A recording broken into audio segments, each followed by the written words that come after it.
अस्सलाम वालेकुम, कैसे हैं आप सब। आज हम ग्रेड 9 की एक्सरसाइज 1.2 का क्वेश्चन नंबर 2 स्टार्ट करने लगे हैं। Simplify the following. जो फर्स्ट क्वेश्चन है वो हम प्रीवियस लेक्चर में डिस्कस कर चुके हैं। आज हम सेकंड थर्ड को डिस्कस करेंगे। हमारे पास क्वेश्चन है 3/4 -4 डिवाइडेड बाय 4/9 3 मल्टीप्लाई 16/27। सबसे पहले आपके पास आपने क्वेश्चन में क्या करना है, जिन नंबर्स के फैक्टर्स बनते होंगे ना, आपने सबसे पहले उसके फैक्टर बनाने हैं। जैसे यहाँ पे हमारे पास 4 के फैक्टर बने हैं, 9 के फैक्टर बने हैं, 16 के बने हैं, 27 के बने हैं। 4 का अगर हम फैक्टर देखें तो हमारे पास क्या बनते हैं, 2 2 ज़ा 4 और 2 1 ज़ा 2। मतलब यहाँ पे हमारे पास क्या आ सकता है, 2 का स्केयर आ सकता है। 9 का भी हमारे पास यहाँ पे स्केयर आ जाएगा, 16 के भी हमने फैक्टर्स लिखने हैं और 27 के भी लिखने हैं। सबसे पहले आपका ये काम होना चाहिए, इसमें सबसे पहले आपने क्या करना है कि ये नेगेटिव को पॉजिटिव में कन्वर्ट करना है।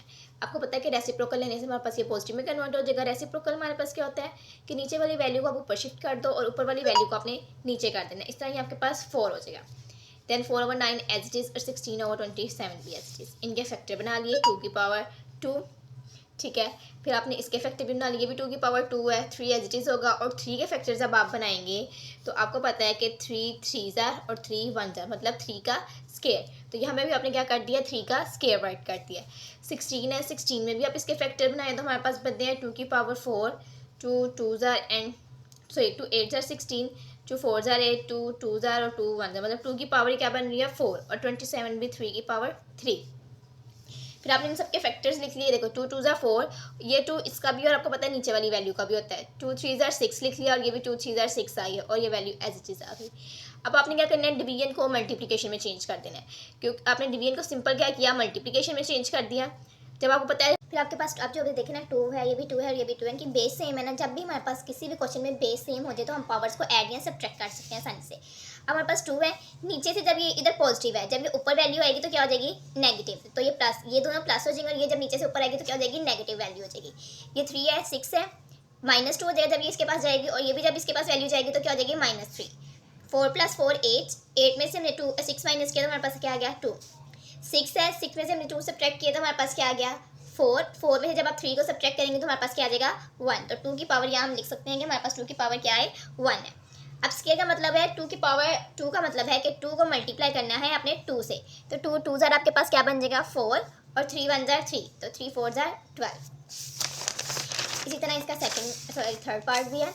ये हमारे पास डेसिमल में है। डेसिमल क्या होते हैं, जो आपके पास मैंने आपको स्टार्टिंग लेक्चर में बताया था कि डेसिमल हमारे पास पॉइंट की फॉर्म में होती हैं।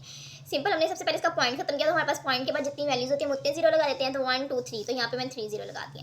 ये -1/3 हम ये भी प्रीवियस क्वेश्चन में करके आएंगे। पॉजिटिव करने के लिए क्या करेंगे, नीचे वाली वैल्यू को ऊपर ले जाएंगे और ऊपर वाली वैल्यू को नीचे, मतलब यहाँ पे हम क्या लेंगे, रेसिप्रोकल हम ले लेंगे इस वैल्यू का।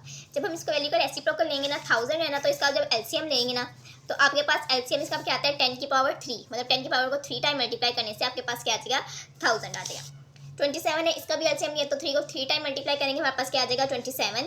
सिंपल, आपने क्या किया, इसको इसके साथ भी मल्टीप्लाई कर दिया, इस वैल्यू को इसके साथ भी मल्टीप्लाई कर दिया, तो ये 3 3 से कैंसिल हो जाएगा, ये भी 3 3 से कैंसिल हो जाएगा, क्योंकि ये एक डिवीजन। क्वेश्चन नंबर 4 है। इस पर आपने क्या करना है, उन्होंने दिया हुआ है √x14 y21 and z35 y14 and z7। सबसे पहले आपने इसका अंडर रूट खत्म करना है। आपको यहाँ पे अंडर रूट की वैल्यू ने क्या दी है, 7। अब जब अंडर रूट खत्म करेंगे तो इसकी क्या वैल्यू हो जाएगी, 1/7। अब यहाँ पे हमारे पास 14 था, हमने मल्टीप्लाई कर दिया 1/7 से, जो अंडर रूट की वैल्यू थी। फिर y21 है, उसको मल्टीप्लाई 1/7 से, इसको भी 1/7 से, मतलब सब वैल्यूज़ को हमने 1/7 से कर दिया है। सिंपल, हमने क्या दिया, 7 2 ज़ा 14, 7 3 ज़ा 21 एंड 7 5 ज़ा 35, मतलब y की पावर 2 रह गया, y की पावर 3 रह गया एंड z की पावर 5 रह गया। यहाँ पे भी आपने सिंपल किया, 7 2 ज़ा 14 और 7 1 ज़ा 7, मतलब y की पावर 2 एंड z की पावर 1। अब आपने यहाँ पे क्या करना है कि y की वैल्यू में जैसे मैंने बताया था ना, बेस सेम होगी तो आपने इनको क्या कर देना है, ऐड वगैरह कर देना है। यहाँ पे सिंपल क्या किया है, y की पावर 2 थी वो लिख दी, सॉरी x की, y की पावर हमारे पास क्या है, 3 है, और नीचे हमने क्या देखा है, y की पावर क्या है, 2 है। तो सिंपल आपने क्या करना है कि y की पावर यहाँ पे 3 - 2 कर देना है और z की कर देना है 5 - 1। तो हमारे पास क्या हो जाएगा, y का स्केयर, सॉरी x का स्केयर, y एंड z की 4। ये हमारे पास इसका फाइनल आंसर आ जाएगा। नेक्स्ट हमारे पास क्वेश्चन है, वो हमारे पास क्वेश्चन नंबर है 5। ये डॉट का मतलब है मल्टीप्लाई।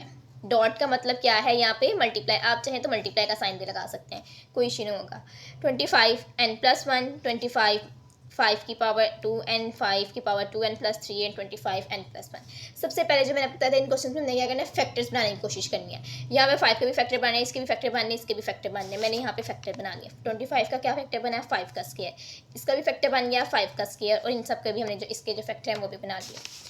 अब आपने क्या, आपको पता है कि हम सिंपल, हमने इसको, आपको पता है हम इसको इससे भी मल्टीप्लाई करते हैं और इससे भी मल्टीप्लाई करते हैं। 2n+2 हो जाएगा, मतलब यहाँ पे देखिए जैसे राइट किया है इसको, ये देखिए सेम है ना, हमने ऊपर सॉरी बेस सेम है, हमने पावर्स को ऐड कर लिया जैसे हम प्रीवियस क्वेश्चन में करते हैं।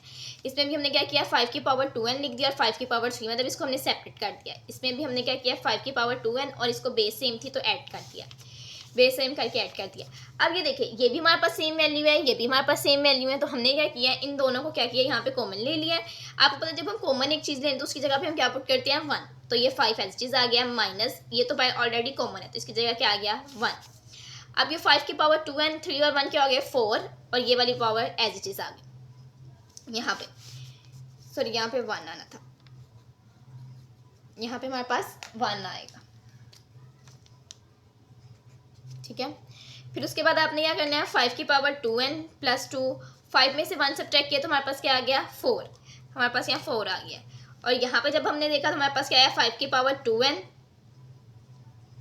और 5 की पावर यहाँ पे आएगी 2। यहाँ पे ना क्वेश्चन में मिस्टेक हुई है, यहाँ पे 2 1 है, यहाँ पे भी 2 है, और फिर यहाँ पे हमने क्या किया, इन दोनों को क्या किया, कॉमन ले लिया। कॉमन ले लिया जब हमारे पास ये दोनों चीज़ें कॉमन आ गई हैं, 5 की पावर 2n प्लस 2 और 5 की पावर 2n प्लस 2, तो ये 4 एज इट इज़, 5 का स्क्वायर इसकी जगह क्या आ जाएगा, 1। हमने इन दोनों को कॉमन लेके बाहर राइट कर लिया ना, तो इसकी जगह हमारे पास क्या आ जाएगा, -1। तो ये तो वैल्यू हमारी इसके साथ कैंसिल हो जाएगी, 4 आ गया, और 25 में से माइनस किया 1 तो हमारे पास 24 आ गया।